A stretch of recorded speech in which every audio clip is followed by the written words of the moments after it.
Tracy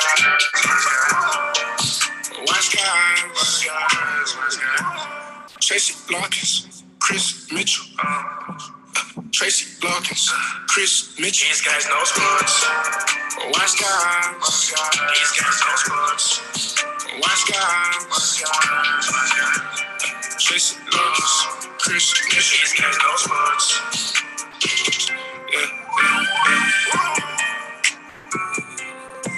These guys know sports.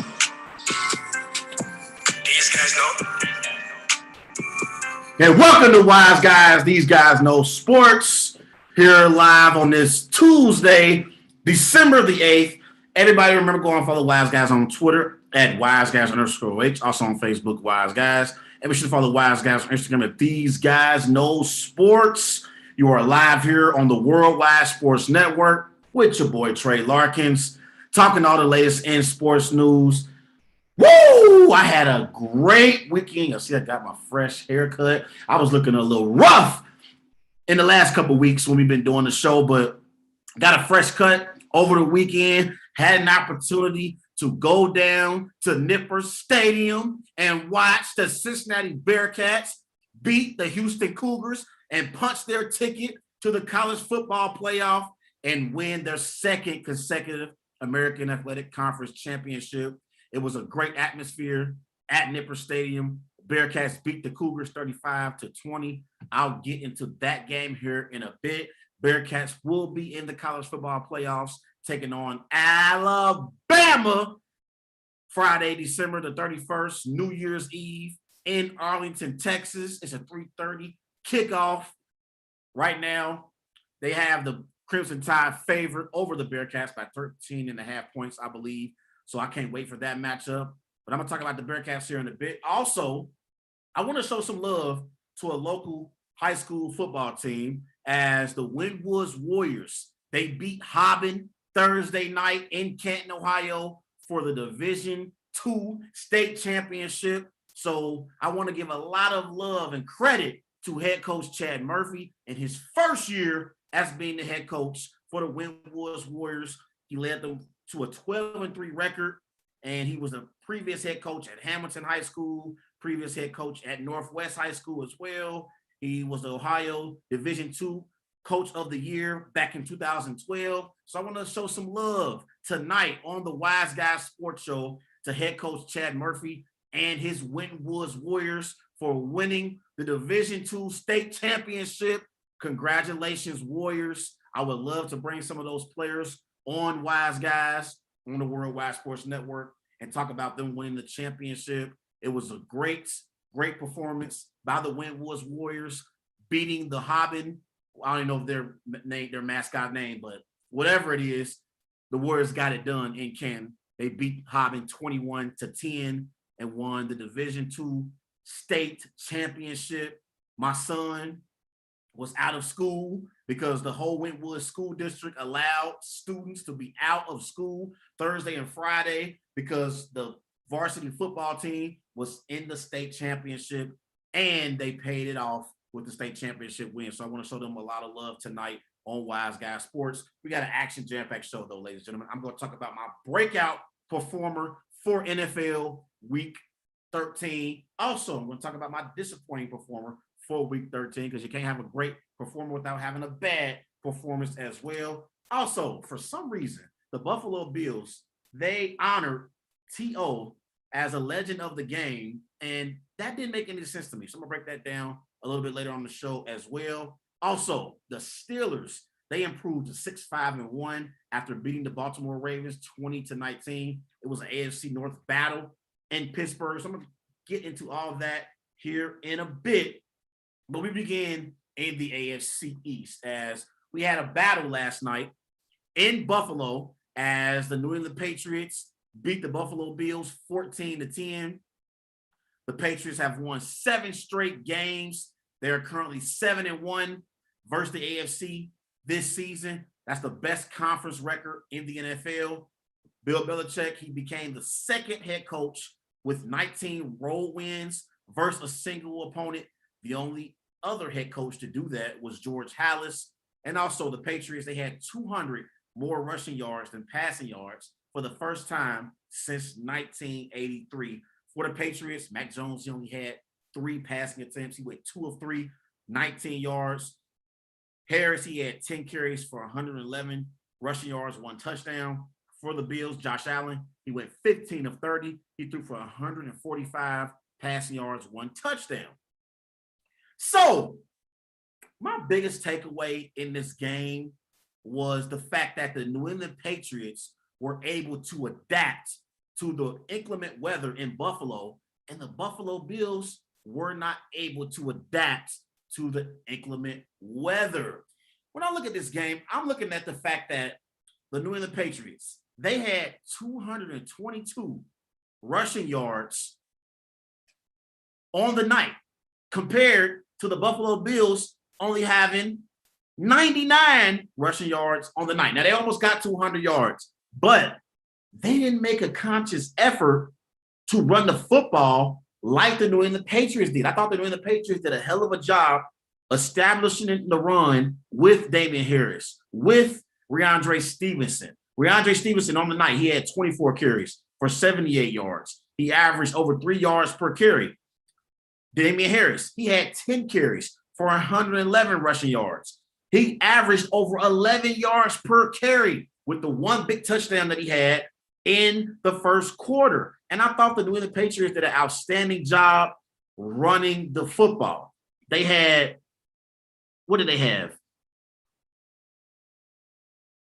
40 rushing attempts on the night. So they showed a conscious effort to run the football, and they won at the line of scrimmage. And the Buffalo Bills are a one-dimensional football team. And that's why I don't really believe in the Buffalo Bills as being true Super Bowl contenders. I'll get to that in a bit. But I want to talk about the New England Patriots for a minute, because New England Patriots, their formula on how to win football games is the type of formula that you can go on a deep playoff run with. They have a quarterback in Mac Jones who is a game manager.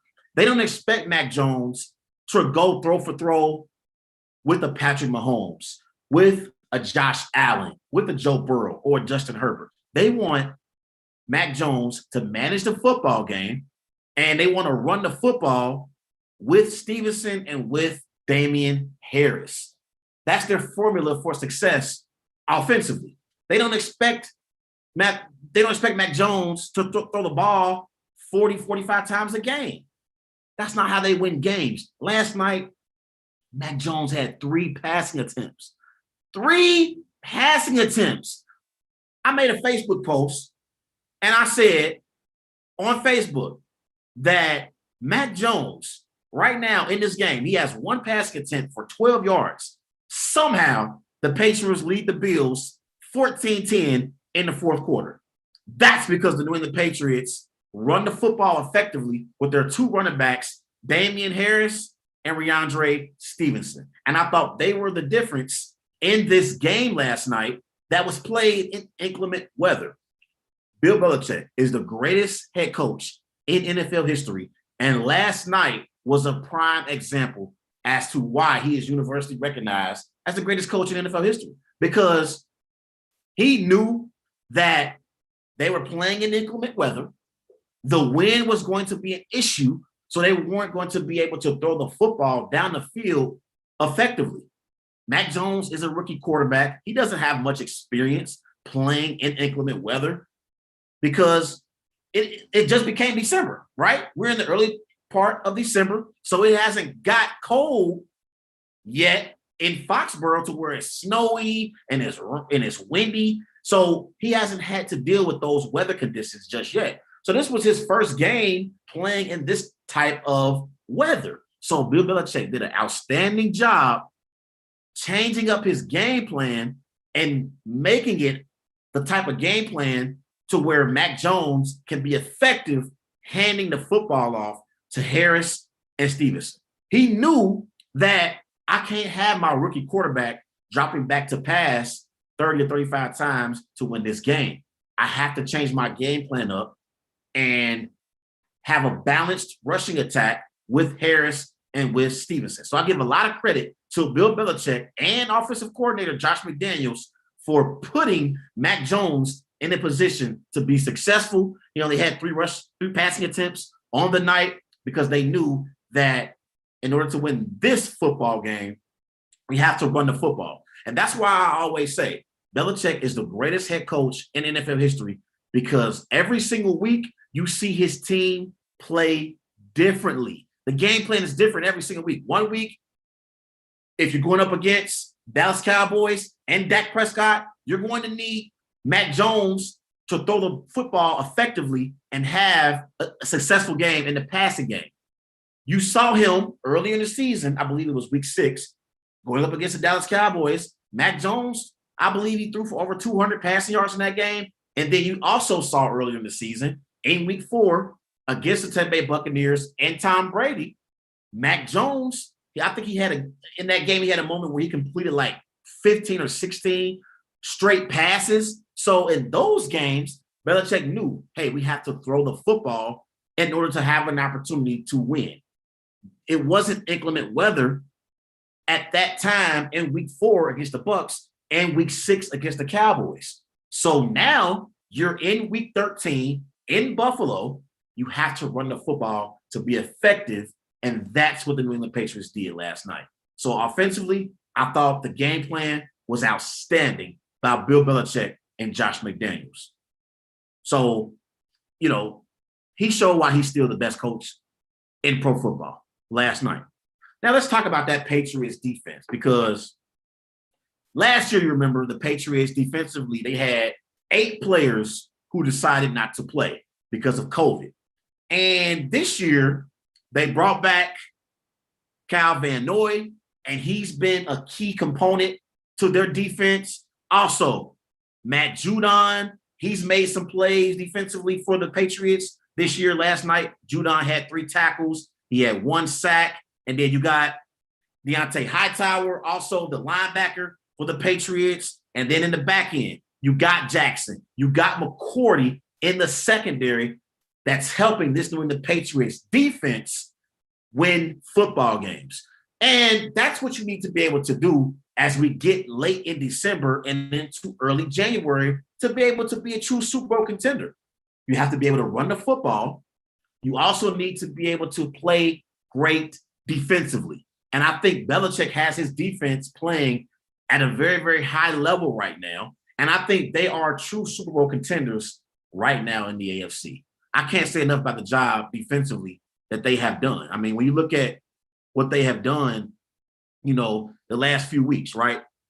They held the Titans only 13 points in week 12. In week 11, in Atlanta, they held Matt Ryan to 0, a goose egg on the scoreboard. Week 10 against the Browns and Baker Mayfield held them to only 7 points. Then in week 9 against the Panthers, they held them to only 6 points. Justin Herbert and the Chargers, they got 24 points on that Patriots defense. So that was an anomaly. But in week 7, the Jets only had 13. Cowboys, they got a high-powered offense. They put up 35 against the Patriots defense. But when you look at the Patriots in this 7-game winning streak and how they've been able to play great defensively, that's the reason why they are sitting at the top of the AFC right now with a 9-4 record. It's about the offense and being able to run the football as well, but defensively, how they are able to get stops and contain teams on the defensive side of the ball.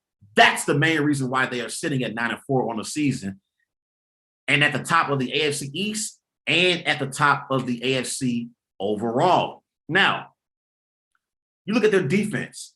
They're ranked 3rd in total yards given up per game with 327 yards given up per game. They're ranked 3rd at total passing yards giving up per game with 195 passing yards given up per game.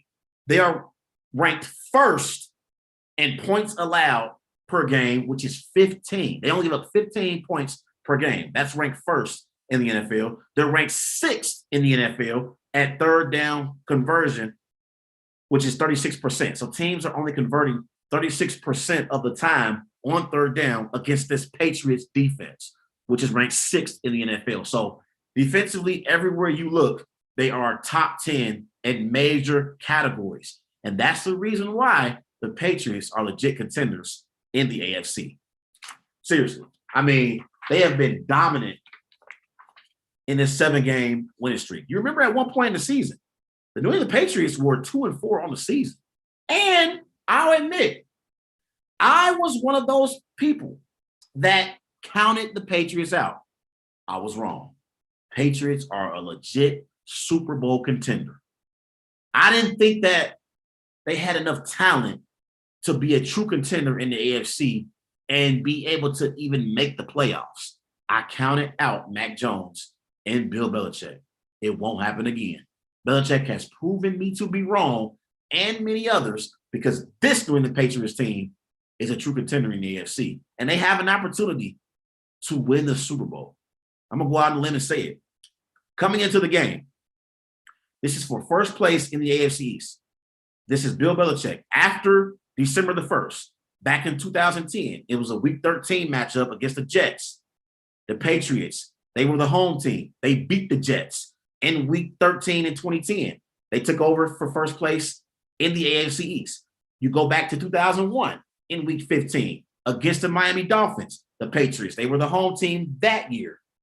They beat the Dolphins back in Week 15 of 2001, and they took over first place in the AFC East. This is all under Bill Belichick. And then they did it again last night with the AFC East leader on the line. They beat the Bills last night again. So every time the Patriots are in a position in December to take over in the AFC East and dominate the division, they get it done under Bill Belichick. And so when I looked at this game, I thought this was an opportunity for the Buffalo Bills to prove to the New England Patriots that they are the team to beat in the AFC East.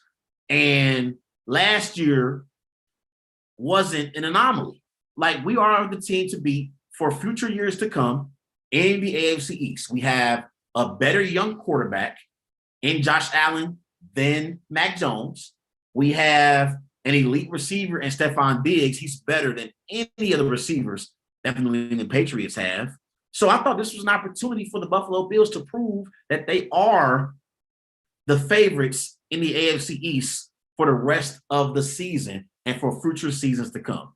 But Belichick, he proved that last year, okay, I'm going to allow the Buffalo Bills to rent being the number one team in the AFC East. They're going to rent being the number one squad in the AFC East. We're going to let them rent that. But it's still ours because the Patriots have dominated the AFC East for 20 years. 20 years under Tom Brady and Bill Belichick. So Belichick, he allowed the Bills to dominate the AFC East for 1 year.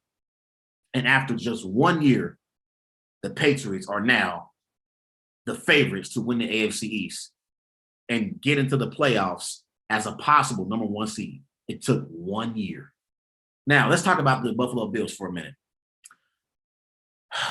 I don't believe the Buffalo Bills are true contenders when it comes to winning a Super Bowl. I think they are contenders when it comes to the AFC, meaning they could win a playoff game or even win 2 playoff games. But do I believe that the Buffalo Bills are true Super Bowl contenders? I do not. And let me explain why. The Buffalo Bills are a one-dimensional football team. They rely too much on Josh Allen bailing their offense out. And if you want to be a true Super Bowl contender, you have to be a balanced football team. You can't be one-dimensional because when you're one-dimensional, great coaches like Bill Belichick, they are going to take away your strength, okay, as a football team. And they're going to make you do what you don't do very well, which is running the football. And I don't believe the Buffalo Bills run the football enough effectively to be a true Super Bowl contender. Right now, they're ranked 13th in the NFL in rushing yards per game. they have 117 rushing yards per game. That's not going to get it done when it comes to being a true Super Bowl contender. Like, I don't even really know if they have a running back that they can rely on who can carry them in the playoffs.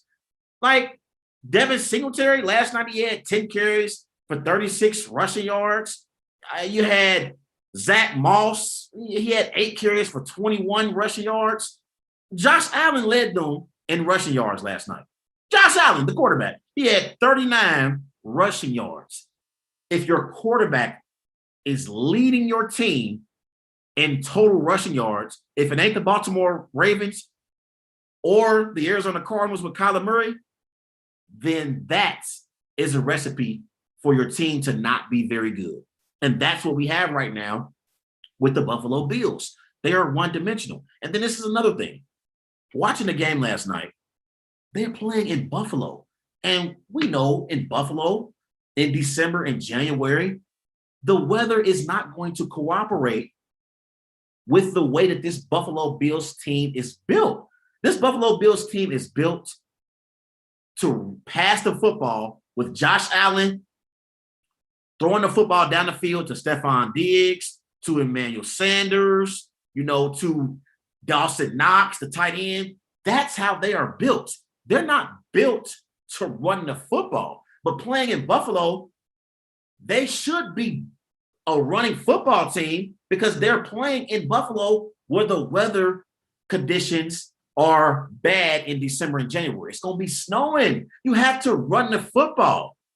Like, I think the Cincinnati Bengals, they are a team that's also better than the Buffalo Bills because the Bengals, they got weapons in Jamar Chase, T. Higgins, and Tyler Boyd, but they also can run the football with Joe Mixon.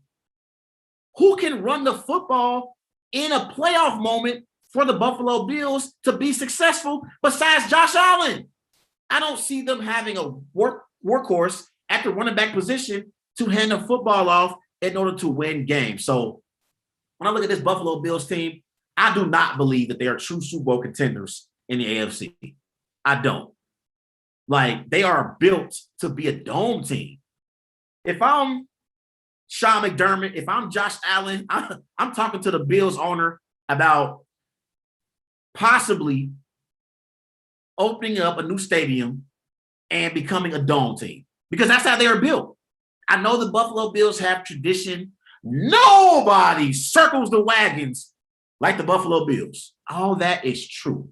But the way that this Bills team is built, it's built to pass the football in the air with Josh Allen.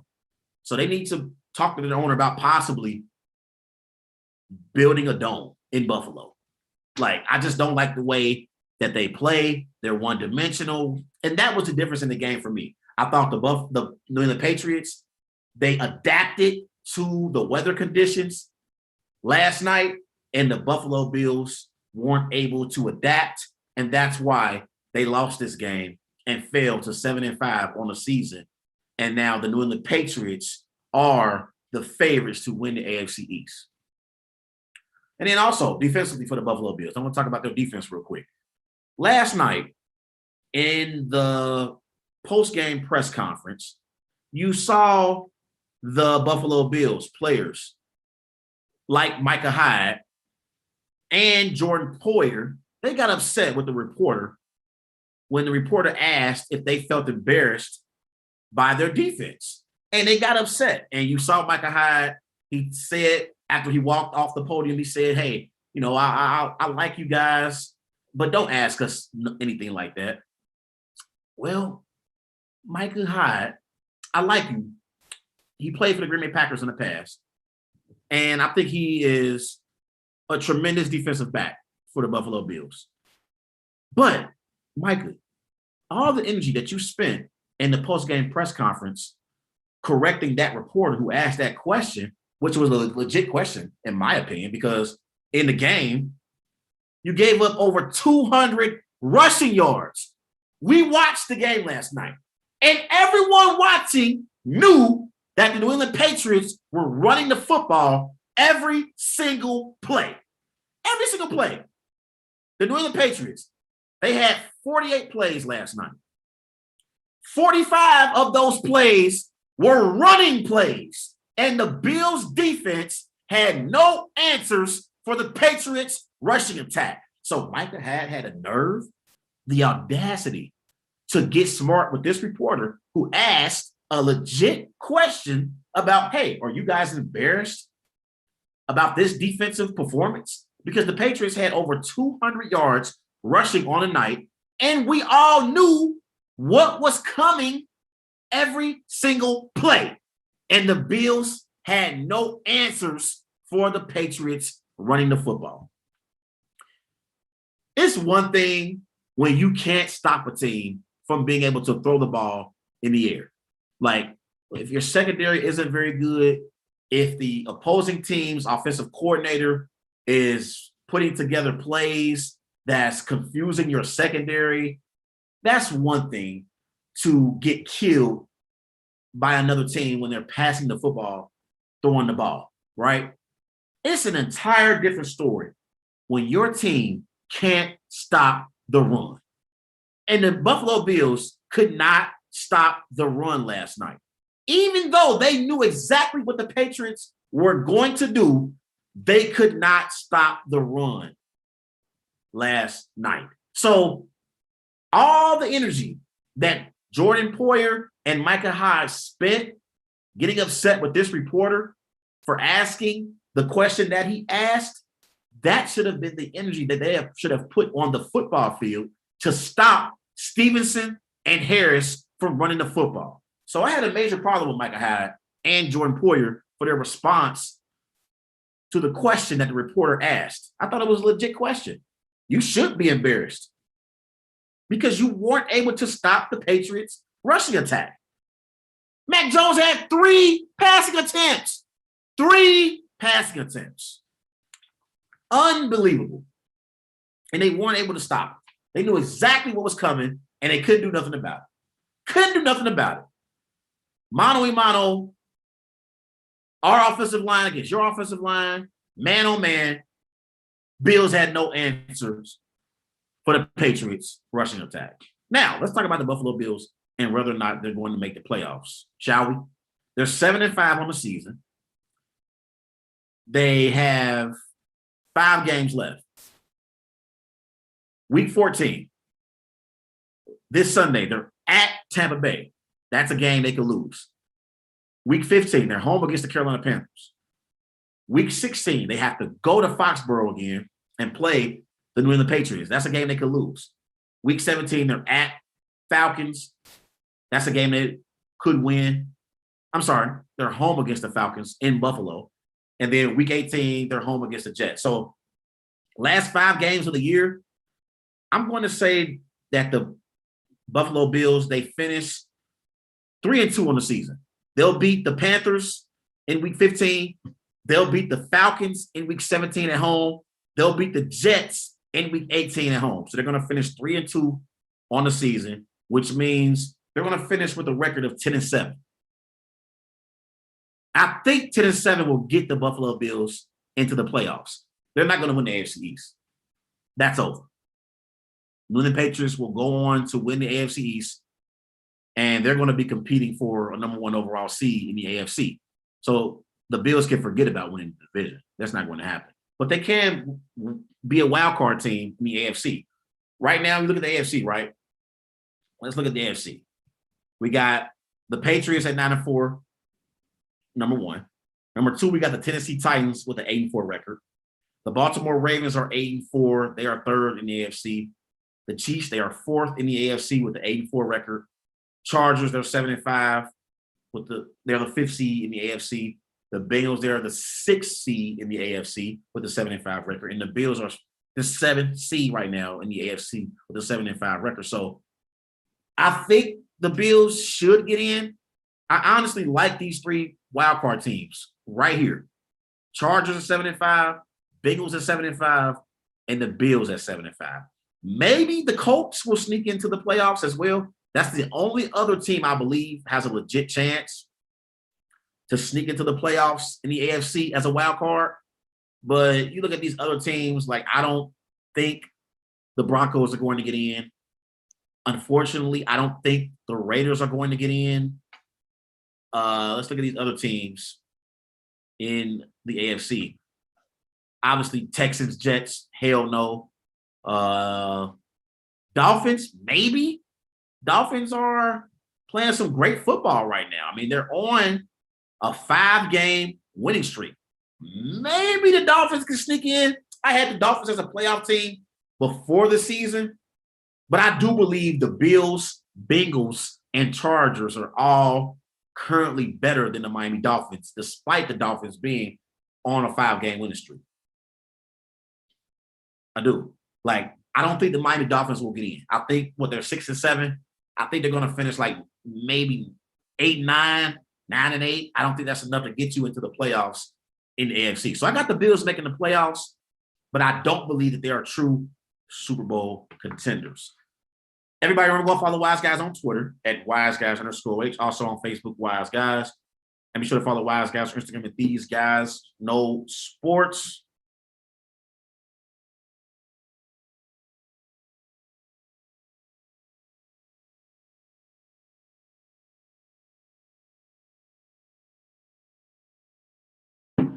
Let's transition and let's talk about the AFC battle between Justin Herbert and Joe Burrow. Justin Herbert got the best of Joe Burrow as his Chargers beat Burrow's Bengals 41-22 Sunday afternoon in Cincinnati. For the Chargers, Herbert went 26 of 35. He threw for 317 passing yards, 3 touchdowns, 1 interception. Williams, he had 5 receptions for 110 receiving yards, 1 touchdown. For the Bengals, Joe Burrow, he finished 24 of 40. He had 300 passing yards, 1 touchdown, 2 interceptions. So for me, first and foremost, I want to say, I believe that the LA Chargers and the Cincinnati Bengals are 2 evenly matched teams. I think they both have 2 studs at quarterback. I think they have 2 quarterbacks in Herbert and Burrow who you can win a Super Bowl with. I think Justin Herbert, his skill set as a quarterback is something like an Aaron Rodgers, because Herbert makes throws in games that other quarterbacks simply cannot make.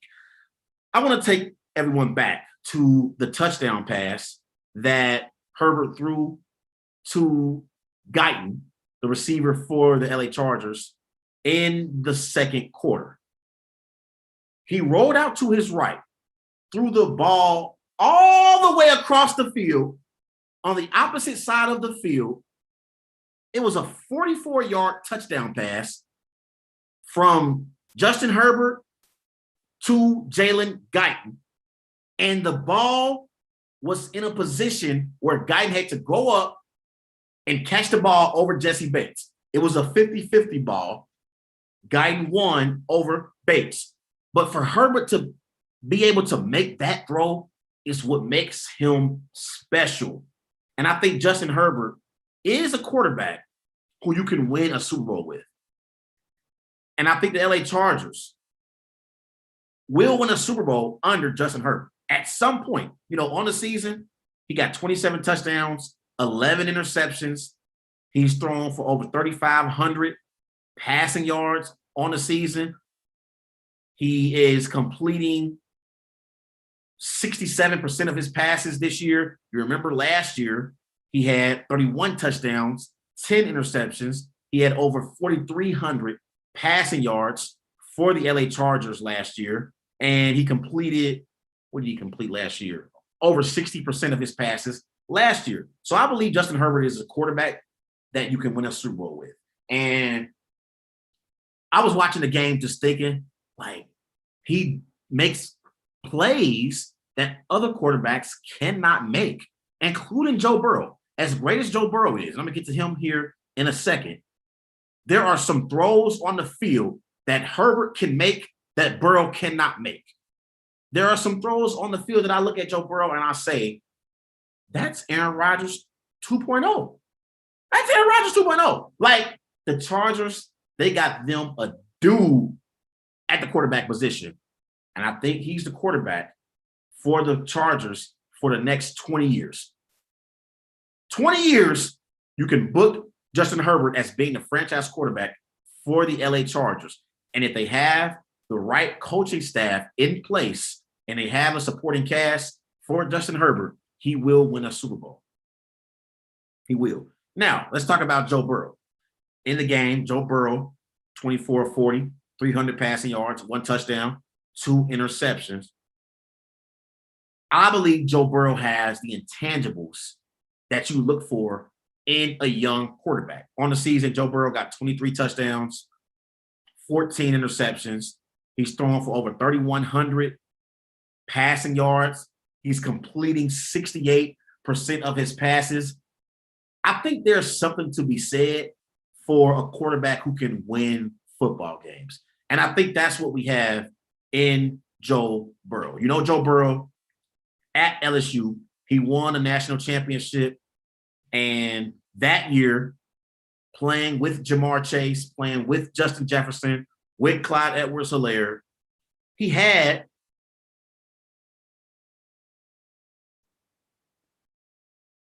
$60 touchdowns, 6 interceptions. The man completed 76% of his passes as the quarterback for LSU. So he won the Heisman Trophy. He won a national championship at LSU. And I thought last year, before he had this ACL injury, I thought he was having a pretty good year. 13 touchdowns, 5 interceptions. He had over 2,600 passing yards. I thought the Bengals needed to protect their investment in Joe Burrow and make sure they have a decent offensive line, because we know Joe Burrow can deliver the football to the weapons. You got Ja'Marr Chase, you got T. Higgins, you got Tyler Boyd, you got Uzama at tight end. So we know the Bengals have weapons for Joe Burrow to distribute the football to. And I think he's a winner. He has the intangibles that you look for in a quarterback to build your franchise around. So I think the Bengals, similar to the Chargers, they have their future franchise quarterback in Joe Burrow for the next 20 years. Go ahead and sign Joe Burrow to a 20-year contract, because if you have the right coaching staff in place and you have a decent supporting cast, you can win football games with Joe Burrow.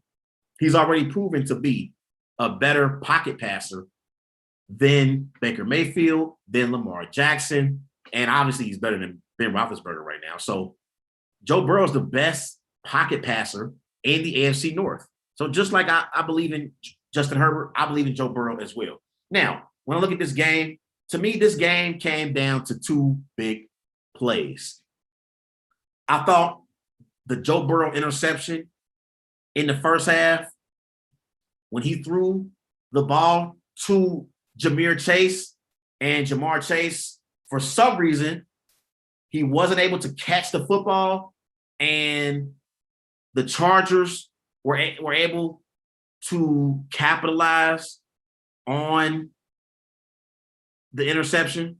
I think it was, who was the player that caught the interception for the Chargers? It was Chris Harris. Chris Harris, he got the interception for the Chargers in this game.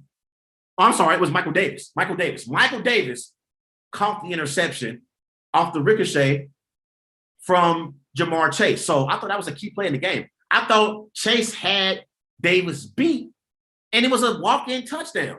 But for some reason, Chase could not catch the football in that moment.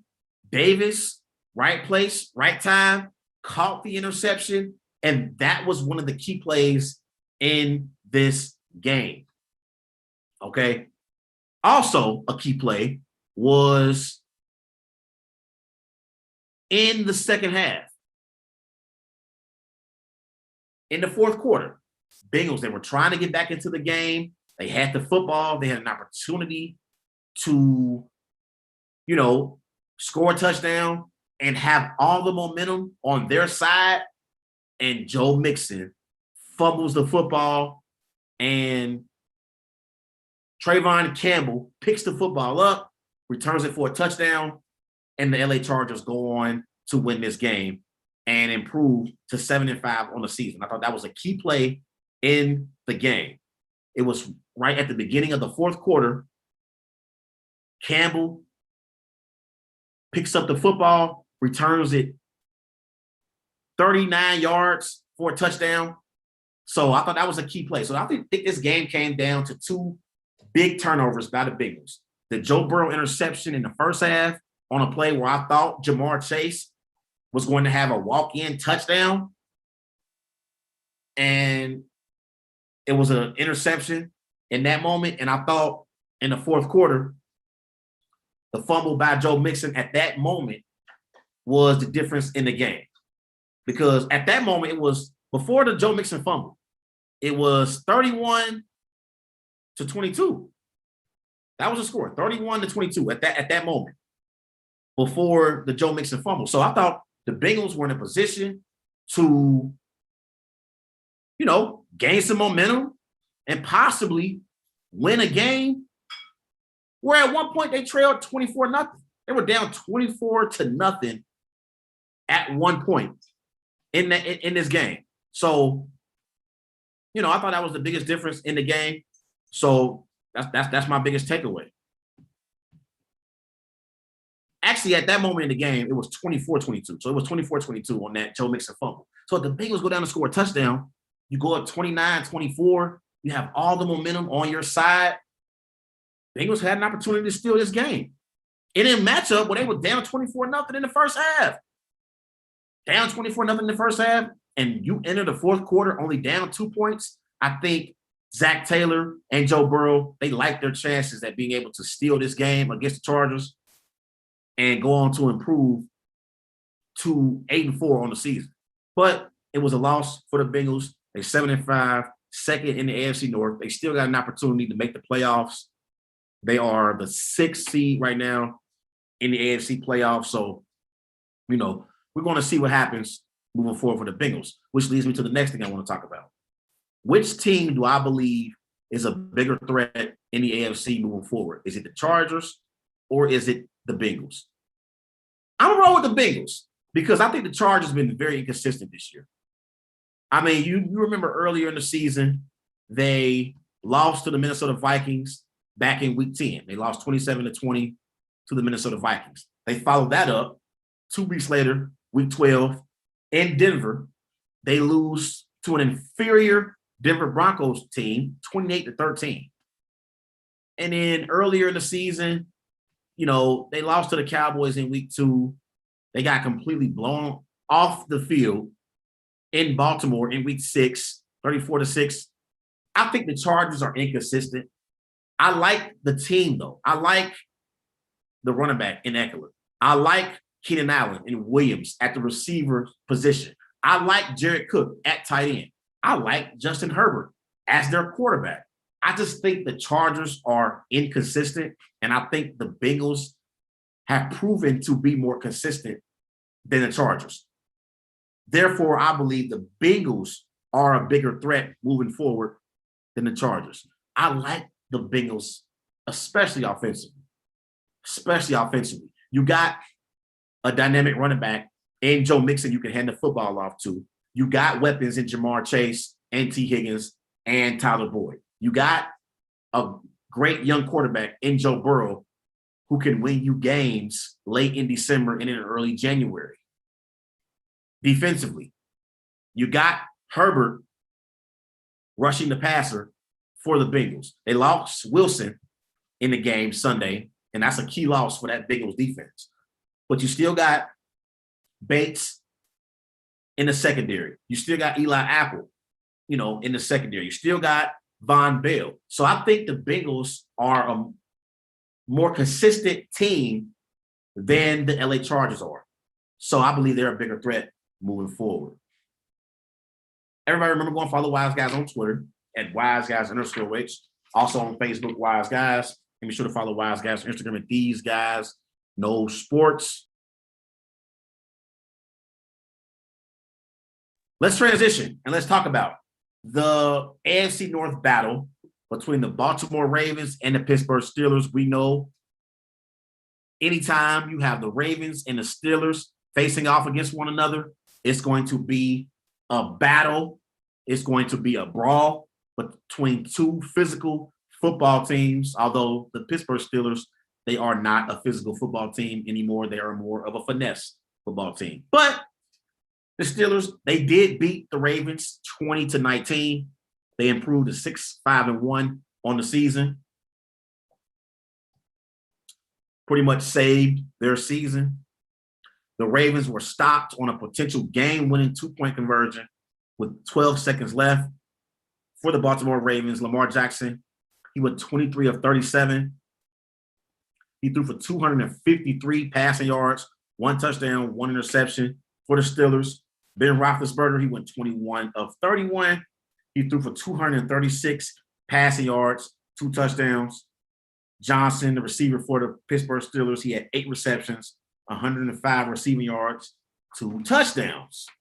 So after the win, I got a cousin, right, who is a diehard Steelers fan. So in the immediate aftermath of the Steelers beating the Ravens, my cousin calls me, right, because he watches my show. And he's a supporter of Wise Guys on the Worldwide Sports Network. So he watches my shows quite frequently. And he has heard me in the past talk about how I don't believe the Pittsburgh Steelers are a true playoff contender in the AFC.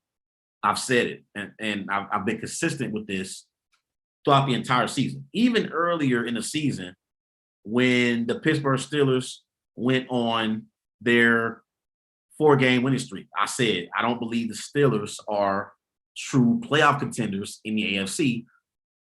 So, of course, my cousin, who's a Steelers fan, he calls me and says, how about those Steelers?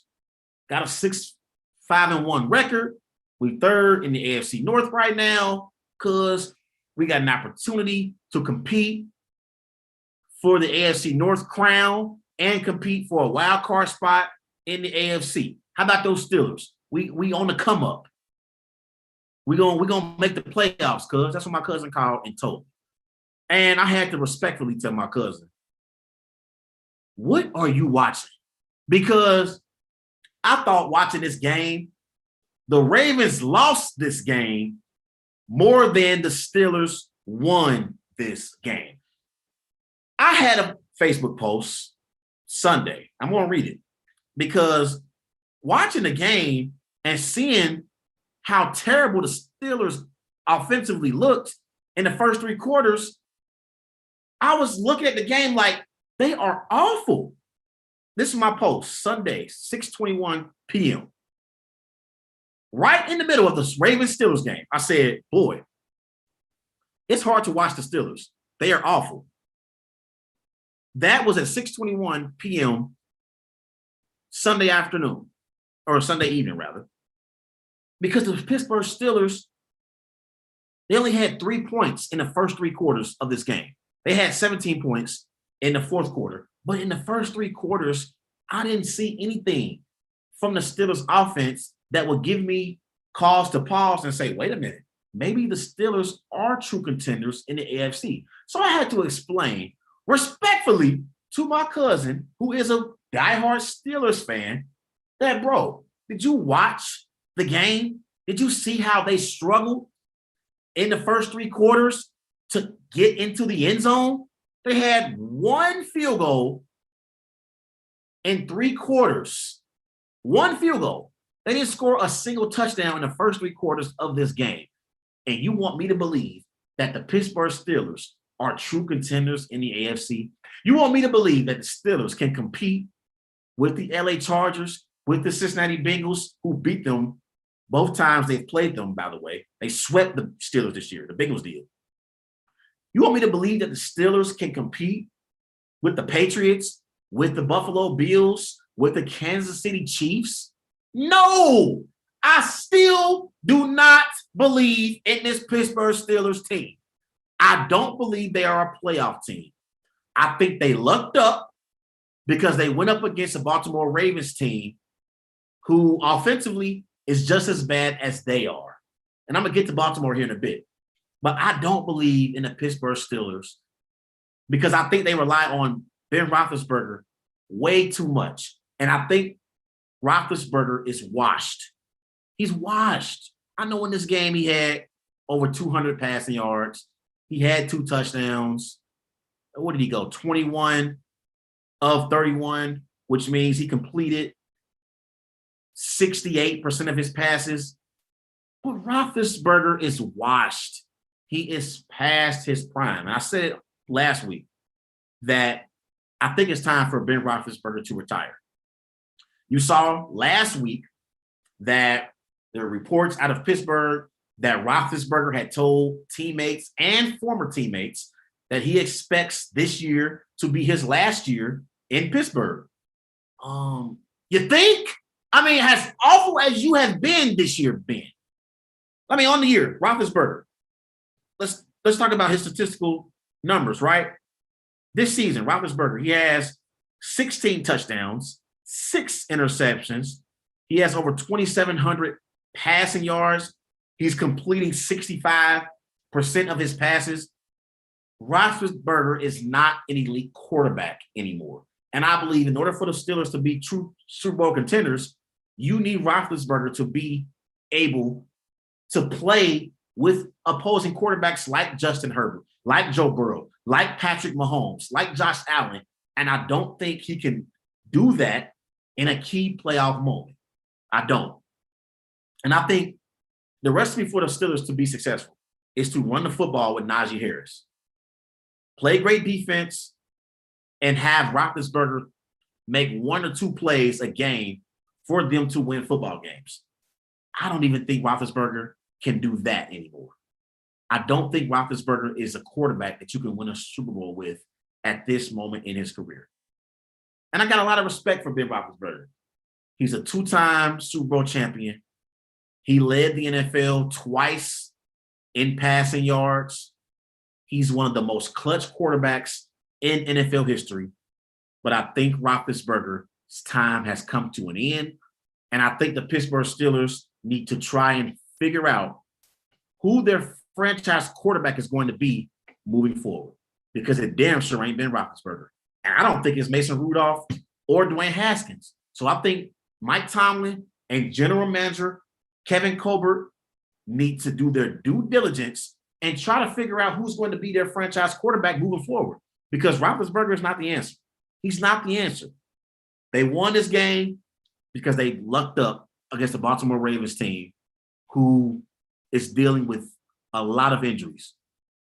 Baltimore is dealing with so many injuries to key players. They lost Marlon Humphreys in this game to a shoulder injury. That's why you saw John Harbaugh go for 2 and try to win the football game because he knew defensively they didn't have an answer for Deontay Johnson. They had no one who could cover him. They didn't have another defensive back who they could put in the back end to cover Johnson. So I think that's why you saw John Harbaugh go for the 2-point conversion and try to win the football game. Unfortunately, Lamar Jackson wasn't able to complete the pass to Mark Andrews, and the Ravens lost this game and fell to 8-4 on the season. They still first in the AFC North. But I think the Steelers lucked up. I still don't believe they're a playoff team. Look at their schedule down the stretch. Right? Thursday, on Fox, they got a matchup against the Minnesota Vikings and Kirk Cousins.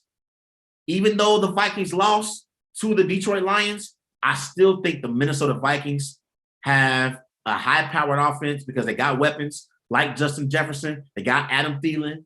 Dalvin Cook is injured right now. I'm not sure if he's going to play in the game Thursday.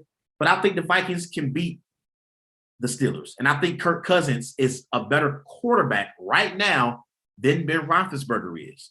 So I think that's a game the Steelers could lose. Week 15, they're home against the Titans. It's a possibility that Derrick Henry is going to rejoin the Titans at some point this season. I'm not sure if Julio Jones and A.J. Brown is going to return back to the lineup. I think Tennessee had a bye week in week 13. But I think the Titans can beat the Steelers in Pittsburgh. So that's another game the Steelers could lose. Week 16, they're at Kansas City. They're going to lose to Kansas City. Okay? They'll lose that game to Patrick Mahomes. I'm not going to even talk about that game much. Week 17, they're home against Baker Mayfield and the Browns. That's a game they could lose. But they could also win that game. That's a 50-50 game. Toss-up. And then in week 18, they're at Baltimore against Lamar Jackson and the crew. I think the Steelers could win that game as well. So that's a 50-50 game. So the last 5 games for the Pittsburgh Steelers: at Minnesota, home against Tennessee, at Kansas City, home against Cleveland, at Baltimore. I say the Steelers, man, I'm going to give them the benefit of the doubt. They'll lose to the Titans, they'll lose to the Chiefs, and they're going to lose to the Vikings. They'll beat the Browns, and they'll beat the Ravens. So they'll finish on the season, let's say 8-1. That'll be their record. 8-1. That's the Steelers' record for me. 8-1. I think that's what they're going to finish with. And I don't think that's a record that's going to get you into the playoffs. I don't. Not 8-1. Not when you got teams like the Miami Dolphins, who have emerged as a wild card team in the AFC.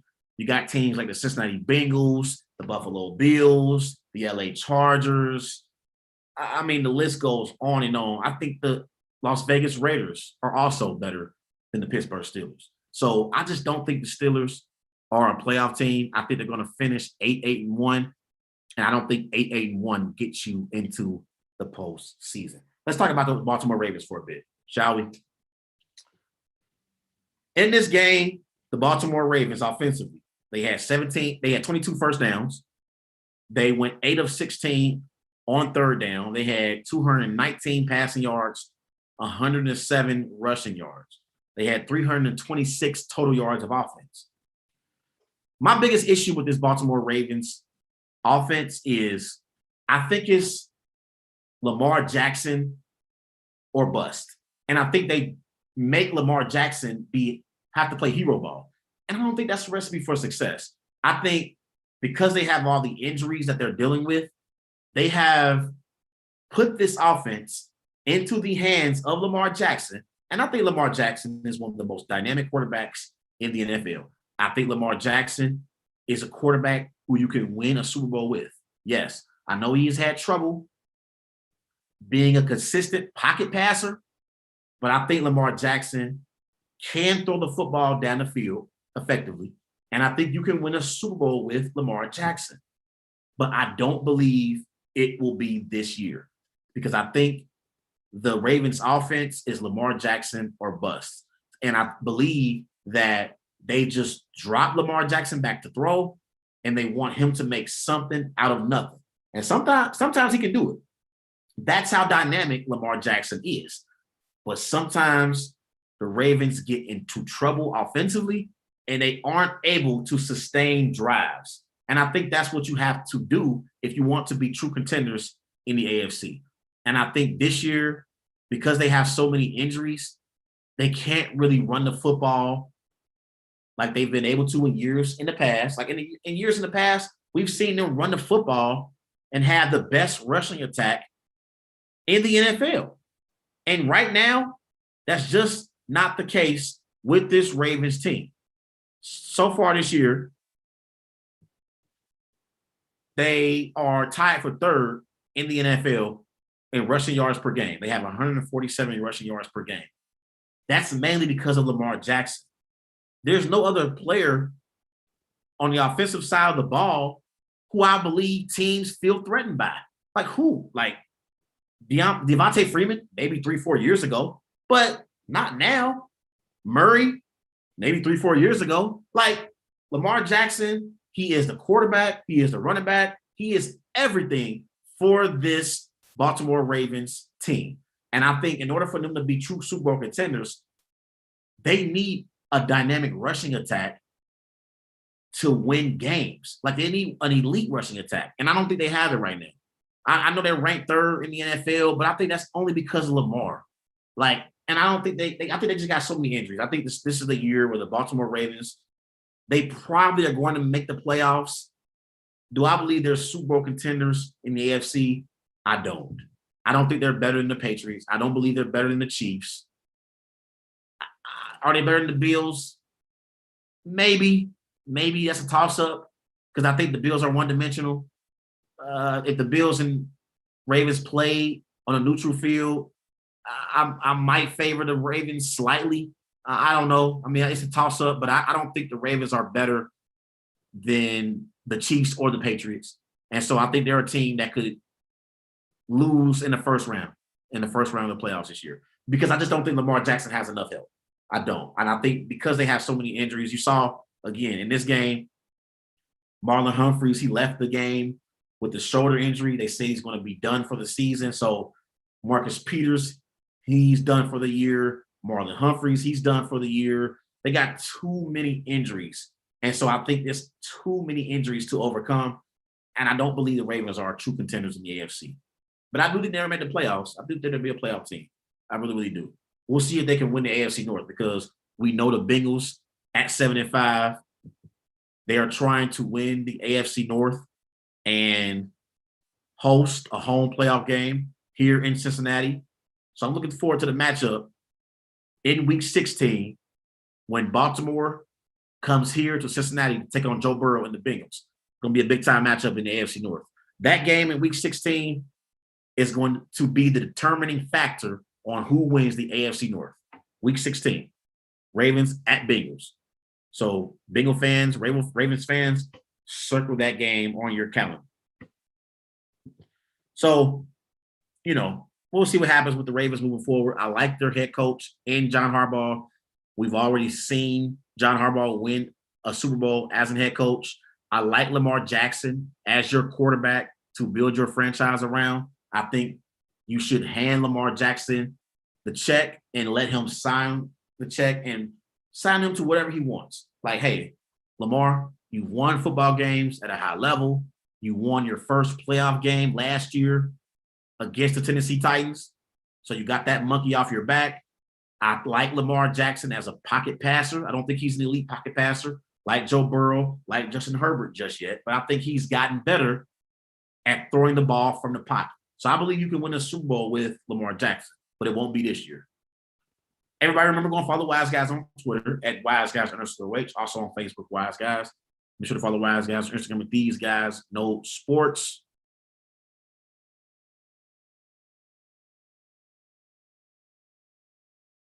Let's transition and let's talk about my breakout performer for NFL Week 13. Let's go to Indianapolis and let's talk about Jonathan Taylor. He had a dominating performance over the Houston Texans as an Indianapolis Colts improved to 7-6 on the season. They beat the Texans 31-0. It wouldn't have happened without Jonathan Taylor, he had 32 carries, 143 rushing yards, 2 touchdowns on the afternoon for the season. Jonathan Taylor, 241 carries, 1,348 rushing yards. He's averaging 5.6 yards per carry. He has 16 touchdowns on the season, and he is the reason why the Indianapolis Colts have a chance to make the playoffs in the AFC. They are 7-6 on the season. He is a dark horse for NFL MVP. I like how Jonathan Taylor has performed so far this season. He is my breakout performer for NFL Week 13. You can't have a breakout performer without having a disappointing performer, though. So my disappointing performer for NFL Week 13 is Taysom Hill. He was awful in the Thursday night matchup for the New Orleans Saints against the Dallas Cowboys. Taysom Hill, he went 19 of 41. He threw for 264 passing yards, 2 touchdowns, 4 interceptions. He had a pick 6 in the fourth quarter. Newsflash to Sean Payton and the Saints coaching staff. Taysom Hill is not a quarterback. Can we just go ahead and kill this idea of Taysom Hill being a quarterback who you can win with at the NFL level? This ain't college. This ain't the Florida Gators with Tim Tebow. This is the National Football League. And in order to be a quarterback who your team can build around, you have to be able to throw the football. That's your number one job as a quarterback. Be able to throw the football down the field. And I think Taysom Hill is a bad pocket passer, and I don't think he's a quarterback you can win football games with. So, Sean Payton, please go ahead and dump this experiment with Taysom Hill as your quarterback to build your team around. They just signed Taysom Hill to a new contract. I don't know why they did that, because I don't think Taysom Hill can win you football games at quarterback. Can you insert him into wildcat formations? Absolutely. Can you put together 3 or 4 plays a game for Taysom Hill to come in and move the chains for your offense? Yes. But do I believe you can be true contenders in the playoffs, true Super Bowl contenders with Taysom Hill as your quarterback? Absolutely not. So, Peyton, please dump that experiment with Taysom Hill. I know you creative. I know you believe that you can create magic with subpar quarterbacks because you were able to do it with Jameis Winston before his ACL injury, but it's not going to happen with Taysom Hill, Sean. It's not. So that's my disappointing performer for Week 13, Taysom Hill. My breakout performer for Week 13 was Jonathan Taylor. Let's transition. Let's talk some NBA. As there are reports out of Portland about how Dame Lillard reportedly wants to play with Ben Simmons. So if the Portland Trail Blazers decided to trade for Ben Simmons, more than likely the Philadelphia 76ers, they will trade Ben Simmons in exchange for CJ McCollum. So the question is, will the Blazers be championship contenders with Damian Lillard and Ben Simmons? And unfortunately, the answer is no. I believe in Damian Lillard, okay? I believe you can win an NBA championship with Damian Lillard. I think Damian Lillard is one of the most clutch NBA players currently in the NBA and one of the most clutch NBA players of all time. You know, for his career, Damian Lillard, he's averaging over 24 points per game. He's shooting 44% from the floor. He's shooting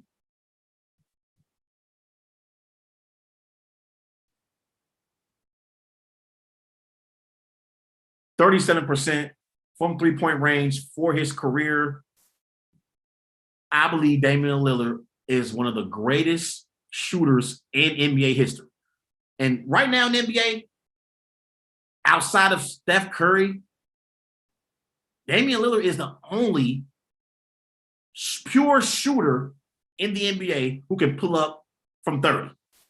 I mean, he can pull up from 30 and hit it with ease. I think you can win a championship with Damian Lillard, but I don't believe you can win a championship with Damian Lillard and Ben Simmons in your backcourt, because Ben Simmons is a liability offensively.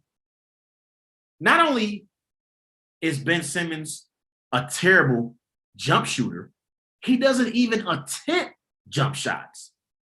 He doesn't even attempt jump shots. And also, he's a terrible free throw shooter as well. Last year in the playoffs, Ben Simmons, he shot 43% from the free throw line in the playoffs. 43%. This is a league that has had the likes of Wilt Chamberlain, Shaquille O'Neal, and Ben Simmons shot 43% from the free throw line in the playoffs. He's a liability offensively. Now, I love Ben Simmons as a defender. I think he's one of the premier defenders in the NBA. I think he is a candidate for NBA Defensive Player of the Year honors every single year. And we know he's an athletic point guard in the NBA. I mean, when you look at his frame, right? He's 6'11". Defensively, he can guard your the opposing team's best offensive score. And he's a great passer. I give Ben Simmons a lot of credit as being a great passer as a point guard. But at 6'11", he can't shoot. And I think he's a liability offensively for the Philadelphia 76ers, and he would be a liability offensively for the Portland Trailblazers. Now, if they were to trade for Ben Simmons, it would be an upgrade defensively for the Trailblazers, but it would be a downgrade offensively. Because right now, with Damian Lillard and CJ McCollum, that's one of the best offensive scoring backcourts in the NBA. I mean, when you talk about CJ McCollum and Damian Lillard, I look at them like I look at DeMar DeRozan and Zach LaVine, like I look at Steph Curry and Klay Thompson. That's how I look at CJ McCollum and Damian Lillard. They are undersized, though. And I think that's the biggest issue and why the Portland Trailblazers haven't been able to win an NBA championship. They are undersized with Lillard and CJ McCollum. Both CJ McCollum and Damian Lillard are under 6'5", and I think that's the biggest issue with the Portland Trailblazers. So if they traded for Ben Simmons, it would be an upgrade defensively, but it would be a downgrade offensively. So that's my opinion about the Portland Trailblazers and about how reportedly Dame Lillard wants to play with Ben Simmons. I don't know how true this is because you saw Dame Lillard go on Twitter and he talked about how he said, like, everyone wants drama. I don't know if this is true, Dame. I'm a Dame fan. I'm a fan of yours, Dame, so don't come at me. I'm just discussing what's reported. And what's been reported is Damian Lillard wants to play with Ben Simmons. And I don't think there will be a championship contender with Ben Simmons paired up with Damian Lillard. But they're also not championship contenders with McCollum and Lillard right now. They're not. I think the Blazers need to try and trade Nurkic as well. Because I watch games and I just look at Nurkic as being soft. He's been soft since he's returned back from his injury a few years ago. You remember he went down with a season-ending injury, and I just don't think Nurkic has been the same since. I really, really don't. And I think that the Portland Trailblazers, they should try to build their team around Damian Lillard because Damian Lillard is loyal. And we know in sports, loyalty is hard to find. And I think Damian Lillard has proved himself to be loyal to this Portland Trailblazers organization. So I think you have to take advantage of that because you're in Portland. Free agents, they aren't signing up to come to Portland to play. This ain't New York and Broadway. This ain't LA with Venice Beach and, palm trees everywhere. This is Portland, Oregon. You don't have free agents trying to come to Portland and play basketball. That's not what what players are trying to do.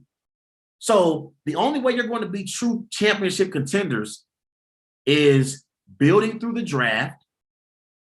And who knows how long that could take. That could take many, many years down the road until you find a caliber of player on Damian Lillard's level. So I think you have to hold on to Dame for dear life if you are Chauncey Billups and the Portland Trailblazers.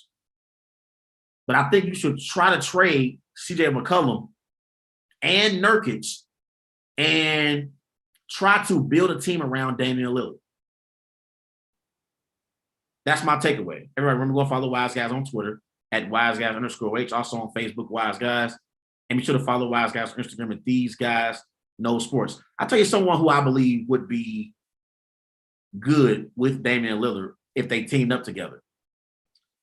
I think it would be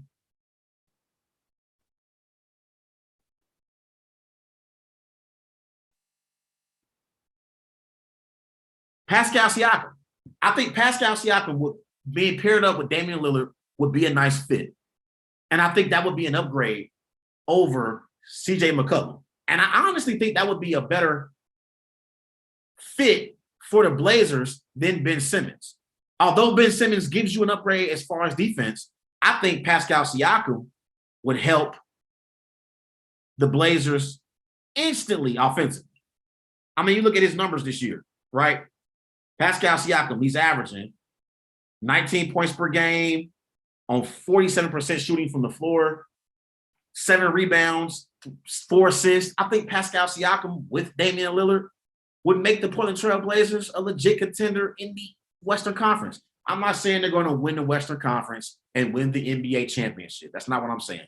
But I believe they will have a better chance with Damian Lillard and Pascal Siakam than they do right now with Damian Lillard and CJ McCollum, or what they would have if they traded for Ben Simmons paired up with Damian Lillard. So I like Damian Lillard and Pascal Siakam together, and I think they could win games in the West.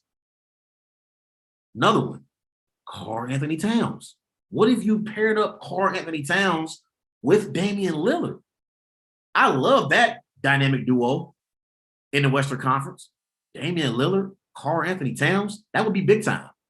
That would be big time. Similar to how I believe if the Philadelphia 76ers, if they traded for Damian Lillard and teamed him up with Joel Embiid, Damian Lillard, Joel Embiid would be an outstanding duo. And I believe they would be true championship contenders in the Eastern Conference. That's the same way I feel about the Blazers if they were able to trade for Karl-Anthony Towns and pair him up with Damian Lillard. Damian Lillard and Towns together would be legit. Would definitely be legit. So that's my opinion on the Portland Trail Blazers and Damian Lillard reportedly wanting to trade for Ben Simmons. Everybody remember going to follow Wise Guys on Twitter at WiseGuys_H. Also on Facebook, Wise Guys. Be sure to follow Wise Guys on Instagram at These Guys Know Sports. I want to talk about the Cincinnati Bearcats for a minute, as the Bearcats, they improved to 13-0 on the season after a dominating performance in the conference championship game over the Houston Cougars Saturday night at Nippert Stadium. For the Cincinnati Bearcats, in this game, Derek Ritter, he played great. He had 190 passing yards. He went 11 of 17 passing, 3 touchdowns. Jerome Ford had an outstanding game. He had 18 carries for 187 rushing yards, 2 touchdowns. Alex Pierce, he got into the end zone for 1 touchdown. You know, you had Tyler Scott. He caught a touchdown pass from Ritter in the first quarter. The Bearcats beat the Cougars 35-20. And Sunday, Luke Fickell and his team, they were selected to be a part of the college football playoffs. So the committee, they got UC at 4, Alabama at 1, Michigan at 2, Georgia at 3. So let's talk about the Bearcats making the college football playoff, shall we? I believe the committee got this right. And I'm happy that the Cincinnati Bearcats would have an opportunity to play in the college football playoffs later on this month. And I'm happy that they're going to get an opportunity to go up against Nick Saban and the Alabama Crimson Tide, because I believe the Cincinnati Bearcats, being the only undefeated team in the nation, having a 13-0 record, being one of those teams all year long who the committee and others throughout the nation had their questions about, because everybody had questions about UC all year long. Like, make no mistake about it. You look at the Bearcats this season, right? Earlier in the season, they went up against Navy. They beat Navy 27-20. So it was a close game. Committee had an issue with that. Then they played Tulane. They beat Tulane 31-12. But most people didn't believe that the Bearcats beat Tulane decisively. So you had week 10, they beat Tulsa 28-20. So most people felt like, hey, you see, they aren't dominating teams the way that we would like. They're not dominating teams like other teams are in other conferences. But see, I felt like the last 4 weeks, the Bearcats, they have dominated their opponents. Let's go back to week 11 against South Florida. The Bearcats beat South Florida 45-28. Week 12 at Nipper, the Bearcats beat SMU 48-14. Week 13 at East Carolina, the Bearcats, they beat East Carolina 35-13. And then I felt like watching the game Saturday evening at Nipper. Although at one point the Cougars were beating the Bearcats 10-7, I thought the Bearcats had a dominating performance in the second half in the conference championship. They outscored the Cougars, the Bearcats that is, they outscored the Cougars 21-0 in the third quarter. And I thought that was the difference in the American Athletic Conference Championship game. So I thought the Bearcats, the way they were able to dominate the Cougars in the second half and how they were able to dominate their opponents the last 4 weeks overall, I think that's why you saw the committee give the Bearcats an opportunity to make the college football playoffs and play in the Cotton Bowl against the Alabama Crimson Tide December 31st for an opportunity to go to the championship game. So I thought Luke Fickell and his coaching staff and the players, they have put themselves in a position to compete for a national championship. And I am so happy for the University of Cincinnati and the Bearcats football program being in this position. Luke Fickell has done an outstanding job as head coach of the Cincinnati Bearcats. I remember at one point the Bearcats being a basketball school. You remember when they had Bob Huggins, Kenyon Martin. I mean, I'm thinking about Kenny Satterfield, Steve Logan. I mean, Melvin Levitt, the helicopter. That was his nickname. This was a basketball school. So the way that Luke Fickell was able to turn around the Cincinnati Bearcats football program and have them in a position to compete for a national championship speaks to the caliber of coach that Luke Fickell is. And I can't say enough about the job that he has done since he's been the head coach of the Cincinnati Bearcats. Seriously. I mean, since he's been the head coach in Cincinnati, he is 48-14. And he has a 29-9 record in the AAC.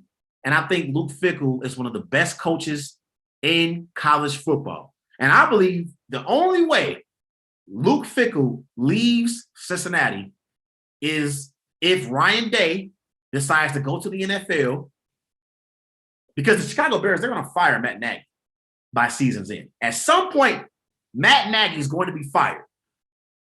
I think the Bears should get on the phone. They should call Ryan Day and offer him a big contract to come to the NFL to coach Justin Fields. And I think Justin Fields and Ryan Day will compete in the NFC North for future seasons to come with the Chicago Bears. That's what I would do if I'm the Chicago Bears. If that happens, I think that's a job that Luke Fickell would seriously consider if it opened up. So I think there are two teams that Luke Fickell would leave the Bearcats for. And one of those teams already named their head coach in Marcus Freeman. That's the Notre Dame Fighting Irish. They named Marcus Freeman their coach moving forward after Brian Kelly left for LSU. So I think those were the two jobs that Luke Fickell would leave Cincinnati for, Notre Dame and Ohio State. So keep an eye on that. If Ryan Day decides to leave Ohio State for the NFL, I think there's a possibility that Luke Fickell would leave Cincinnati for Ohio State. But that's the only team I could see Luke Fickell leaving the Cincinnati Bearcats for. I think he's done an outstanding job at building up this program to be a top program in college football. Again, I think you can make a legitimate argument that UC is a football school now. It really, really is. It's a football school. They had a 13-0 record this year, 8-0 in the AAC. Last year, they finished 9-1. They lost in the bowl game to Georgia. and then they finished 6-0 in the AAC last year. So they won the AAC title for a second consecutive season. And the first year, it didn't start off well for Luke Fickell. First year in 2017, 4-8 record, 2-6 in the AAC. 2018, they improved. 11-2 overall record, 6-2 in the AAC. 2019, 11-3 record, 7-1 in the AAC. Again, his overall record since being the head coach of the Cincinnati Bearcats, 48-14, with a 29-9 record in the AAC. He has turned this program around, and he has recruits now wanting to come to Cincinnati and play football. And one of the recruits that came to Cincinnati that previously played for Alabama, I believe, is Jerome Ford. And Jerome Ford is a key player for the Bearcats offense. In this game, in the AAC title game, Jerome Ford, he was named the most valuable player. He had 18 carries for 187 rushing yards. He averaged over 10 yards per carry, 2 touchdowns on the night. So he's one of the players offensively who has a major impact on the Bearcats being able to move the football at a high level. But I like the way this Bearcats team is built. You know, they got weapons like Alex Pierce. I like their dynamic duo at tight end. When you got Wiley and you got Leonard Taylor, and, you know, you got Derek Ritter back there throwing that football, who is a dual threat quarterback. Like, he can make plays with his legs in the open field. He's one of the most mobile quarterbacks in college football, and he's going to go on to the NFL level. So Luke Fickell was going to have to bring in a young quarterback to trust in this Bearcats system. But I think the Bearcats have one of the most promising programs moving forward in college football. And defensively, I love their defense. Like, I think Ahmad Gardner, he's one of the best defensive backs in the college football. I like Kobe Bryant as well. I think he's a dynamic defensive back. So between Kobe Bryant and Ahmad Gardner, those are two cornerbacks that it's hard to throw against. Like, it's hard for opposing teams to throw the ball against this Bearcats defense, and that's because of Kobe Bryant and Ahmad Gardner. But then you look at them at the linebacker position. Joel DeBlanco, he had the interception in the second half for the Bearcats in the AAC title game. So I like this Bearcats team. I'm going to talk about the Bearcats and their matchup against the Crimson Tide in future shows to come before the game on New Year's Eve. But I think the nation is sleeping on this Bearcats team. And I think everyone's going to be shocked when they look up in the fourth quarter and we got a competitive football game between the Bearcats and the Crimson Tide. I can't wait for that matchup. But I'm going to get my predictions for that show on future shows to come. Everybody remember going to follow Wise Guys on Twitter at WiseGuys_H. Also on Facebook, Wise Guys. And be sure to follow Wise Guys on Instagram at These Guys Know Sports. Before I get out of here, I want to talk about the Buffalo Bills for a minute, right? And I want to talk about specifically the Buffalo Bills and how they honored Terrell Owens last night, okay? They said he's a legend of the game. And I'm going to be honest about this. I think this is one of the most stupidest things an NFL team has ever done. And let me explain why. Terrell Owens, he played 8 seasons for the 49ers. He played 3 years with the Cowboys. He played 2 years with the Philadelphia Eagles. And then y'all remember he played, I believe, 1 year with the Cincinnati Bengals. He played 1 year for the Buffalo Bills. That year, and let me be very clear before I talk about Terrell Owens and his statistical numbers with the Bills, this is no knock against Terrell Owens. I think Terrell Owens is one of the greatest receivers in NFL history. I think Terrell Owens is a top 3 receiver in NFL history. I'll even say that. Jerry Rice, Randy Moss, Terrell Owens. I'm good with Terrell Owens being a top 3 receiver of all time. I'm good with that. I think you can make an argument for Terrell Owens even being better than Randy Moss. I mean, that's another debate for another day. But this is no knock against Terrell Owens, okay? I love T.O. And I also thought in his career, I thought that T.O., the perception of him was a bad perception, and it wasn't always fair. Because I always felt like T.O. wanted to win football games, and he wanted to be a key component to his team winning football games. And sometimes I think the perception of T.O. was that he was selfish, and I don't agree with that because I think T.O. wanted to win football games, and he wanted to win a Super Bowl. You remember the year with the Philadelphia Eagles? Terrell Owens in the regular season, he had tore his ankle up and was supposed to be done for the season. He returned back to the lineup in the Super Bowl for the Philadelphia Eagles and had over 100 yards receiving in the Super Bowl. So don't tell me Terrell Owens didn't care about winning, because he proved that the year when the Eagles got to the Super Bowl, when he came back from an ankle injury, when he was supposed to be done for the season, and he performed very well in the Super Bowl. So don't tell me Terrell Owens don't care about winning. Let me get back to the Buffalo Bills. In the one season that Terrell Owens played for the Buffalo Bills, he had 55 receptions for 829 receiving yards, 5 touchdowns, and 1 rushing touchdown in 2009. That year, the Buffalo Bills went 6-10. They missed the playoffs. Why in the hell are the Buffalo Bills honoring Terrell Owens as a legend of the game? If anything, the San Francisco 49ers should have honoring Terrell Owens as a legend of the game. He played there 8 years. He had some great playoff moments. You remember in the playoffs against Brett Favre and the Green Bay Packers, Terrell Owens caught the game-winning touchdown pass from Steve Young.